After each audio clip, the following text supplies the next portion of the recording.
Rome is ready, but some invitees are not. President Putin of Russia to be a no-show. President Xi of China too. Mexico's PM AMLO, ditto. Can't come to Rome, they say, because of COVID issues at home. The theme of our presidency. Last year's G20 in Riyadh, pandemic restrictions kept everyone away.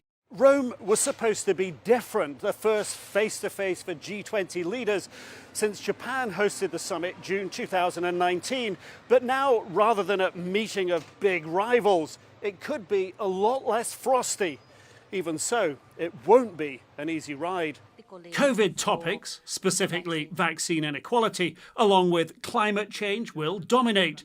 Equality for women and support for small and medium businesses will also be on the agenda. At stake too, the reputation for these world leader summits for delivering on what they promise. Together, we have addressed this challenge. A year ago, G20 leaders promised to use their wealth to help poorer nations get vaccines. Since then, Russia, China, the US and others have shipped vaccines to developing nations.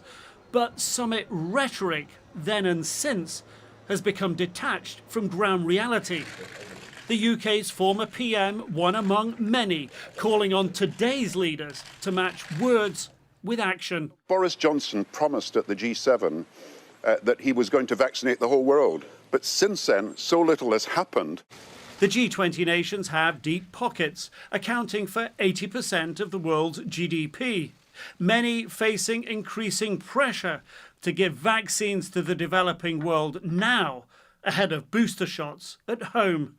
It's allowing variants to develop and run wild, condemning the world to millions more deaths and prolonging an economic slowdown that could cost trillions of dollars. COVID is a hot topic on Rome streets too. There is anger with the government's handling of the crisis, Europe's strictest vaccine-to-work policy. Bringing the pandemic under control and ending economic uncertainty will no doubt help focus leaders' minds here. But absent President Xi and Putin physically at the table, speeding a joined-up COVID solution seems a stretch. Nick Robertson, CNN, Rome.